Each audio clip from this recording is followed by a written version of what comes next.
Introduction. Hello friends, what do we need to run our television set, refrigerator, DVD players, video games, computer and fax machines? Yes, it is electricity. Electricity has always been around because it naturally exists.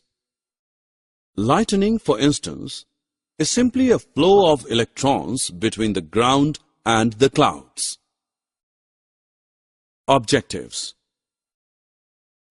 At the end of this lesson, you will be able to define electricity, establish the relation between electric current and charges, identify the two types of electricity, define conductors and insulators. How do you study in the late evening? Of course, you light up your room using an electric bulb.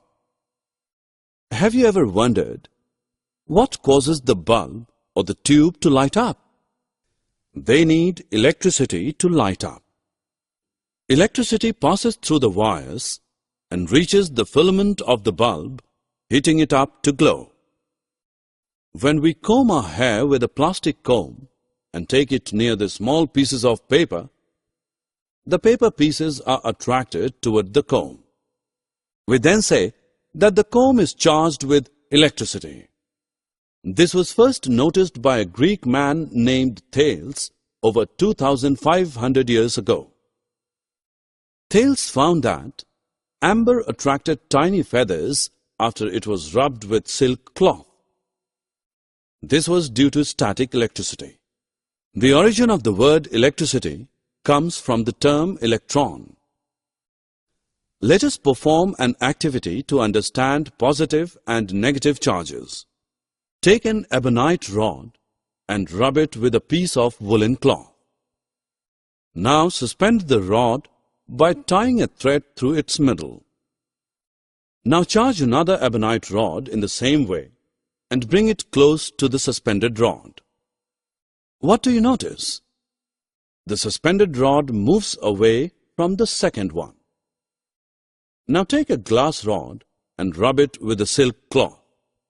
Bring this glass rod close to the charged suspended ebonite rod. What do you observe now? The suspended ebonite rod comes closer to the glass rod. The charges produced in the ebonite and the glass is different in nature.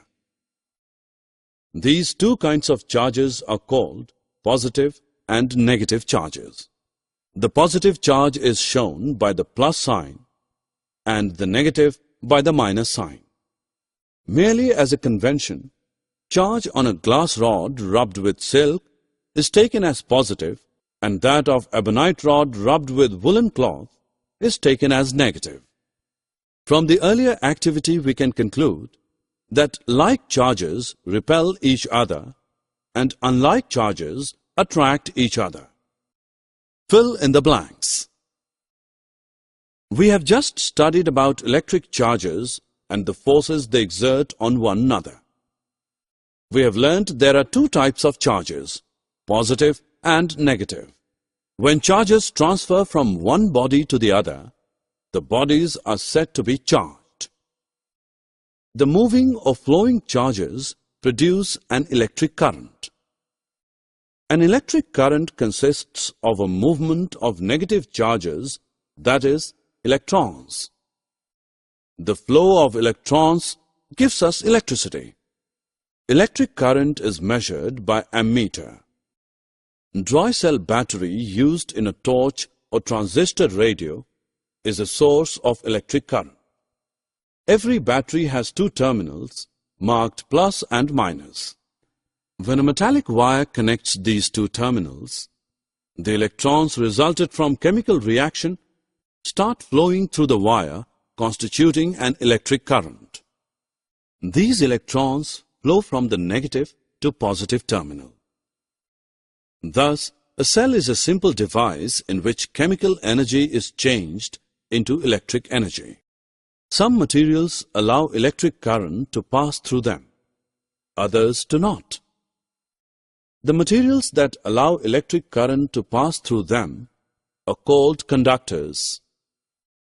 Iron, copper, brass, aluminium, silver, gold, graphite, etc.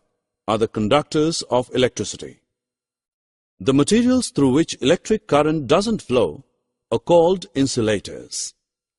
Insulators are also known as non-conductors of electricity. Paper, wood, plastic, cloth, eraser, rubber are the insulators. Pencil lead is made of graphite. It is a form of carbon. It is non-metal, but it is a conductor of electricity. It can be tested whether a given material is a conductor of electricity or not. The given material between the free ends of wires in an electric circuit. Face the given material between the free ends of wires in an electric circuit. Bring the free ends of the two wires close. Now let them touch each other. If the bulb glows, the material is electrically conducting, otherwise it is an insulator. Both conductors and insulators are important while using electricity.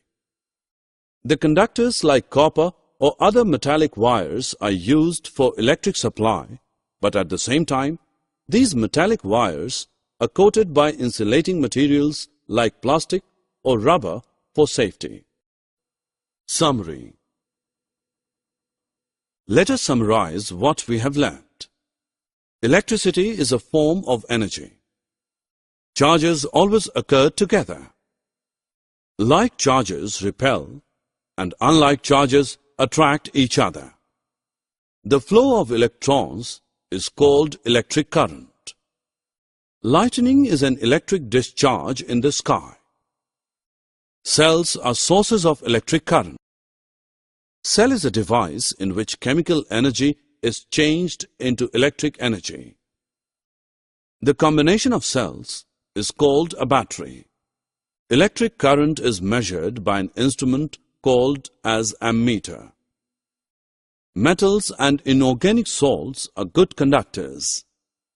Non-metals and organic compounds are insulators.